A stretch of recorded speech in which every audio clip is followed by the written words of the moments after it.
So ఈ సందర్భంగా ఈయన మాట్లాడిన మాటలు ఒకసారి చూద్దాం. రేవంత్ రెడ్డి గారు 2 గంటల స్పీచ్ ఇచ్చారండి. నిజంగా చచ్చినా బతికినా తెలంగాణ కోసమే, రాష్ట్రానికి నష్టం కలిగించే చిన్న తప్పు కూడా చేయను. పాలమూరు రంగారెడ్డి మొదట విడత 45 టీఎంసీలు, మళ్ళీ విడత 45 టీఎంసీలకు అనుమతి ఇవ్వాల్సిందే, లేదంటే జూరాల నుంచి 70 టీఎంసీలు తరలిస్తాం. జగన్, చంద్రబాబు, మోడీ ఎవరు అడ్డుపడతారో చూస్తా అని చెప్పి రేవంత్ రెడ్డి గారు చెప్తున్నారు. సో పాలమూరు రంగారెడ్డికి 90 టీఎంసీలు అనుమతి ఇవ్వాలని సభ ఏకగ్రీవ తీర్మానం చేసిందంట. కేసీఆర్కు పాలమూరు, రంగారెడ్డి, నల్గొండ జిల్లాలకు తాగునీరు, సాగునివారణ లేదు.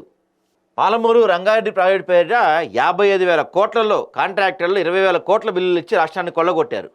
ఉమ్మడి రాష్ట్రంలో మంజూరైన ప్రాజెక్టులకు ఎవరూ అభ్యంతరం చెప్పకూడదనే వాటిని 1990 చట్టంలో చేర్చారు. ప్రాజెక్టు ప్రతిపాదిత ప్రాంతాన్ని జూరాల నుంచి శ్రీశైలంకి మార్చడంతో కొత్త ప్రాజెక్టు అని చంద్రబాబు అడ్డం పడ్డారు. ఇది మరి నిజం కాదా? మన రాష్ట్ర 1990 చట్టంలో ఏముంది? పాతగా అంటే అంతకుముందు ఆమోదం పొందిన ఏ ప్రాజెక్టు పైన కూడా ఇరు రాష్ట్రాలు అభ్యంతరం తెలుపుకోకూడదు అనే ఒక అంశం క్లియర్గా మెన్షన్ చేశారు. కానీ మీరు ఇప్పుడు తుమ్మిడిహట్ నుంచి కాళేశ్వరం దగ్గరికి మార్చారు దీన్ని, ఏది మన కాళేశ్వరం ప్రాజెక్ట్ని. సో అది కొత్త ప్రాజెక్టు కింద లెక్క వస్తుంది. ఇది కూడా మీరు జూరాల నుంచి పాలమూరు, రంగారెడ్డి ఎత్తిపోతల ప్రాజెక్టు జూరాల నుంచి అనుకున్నారు. దాని సోర్స్ని మీరు ఏం చేశారు? తీసుకొచ్చి ఇక్కడికి మార్చారు, శ్రీశైలం దగ్గరికి మార్చారు. సో అప్పుడు దాన్ని కొత్త ప్రాజెక్టు కింద లెక్క అవుతుంది, కానీ పాత ప్రాజెక్టు కింద లెక్క ఎందుకు అవుతుంది?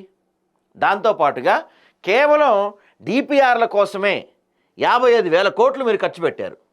ఇదిగో 55,000 కోట్లలో కాంట్రాక్టులకు 20,000 కోట్ల బిల్లు ఇచ్చి రాష్ట్రాన్ని కొల్లగొట్టారు. కేవలం డిపిఆర్ అయిన ఒక ప్రాజెక్టుకి 20,000 కోట్లు. జస్ట్ ఒక పంప్ ఆన్ చేశారు. ఆ రోజు కేసీఆర్ గారు వచ్చి ఒక పంపు ఆన్ చేశారు, ఇంకేముంది వచ్చేసినాయి అని చెప్పి పాటలు పాడుకున్నారు. తెల్లారి జంప్ ఆ పంపు ఇప్పుడు నాకు తెలిసి తుప్పట్టిపోయి ఉండొచ్చు.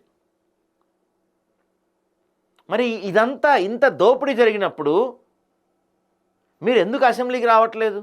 ఎందుకు మాట్లాడదండి? ఇదంతా మీరు ఒప్పుకున్నట్టు, ఇక్కడ చెప్తున్న ప్రతి పాయింట్ మీరు ఒప్పుకున్నట్టే.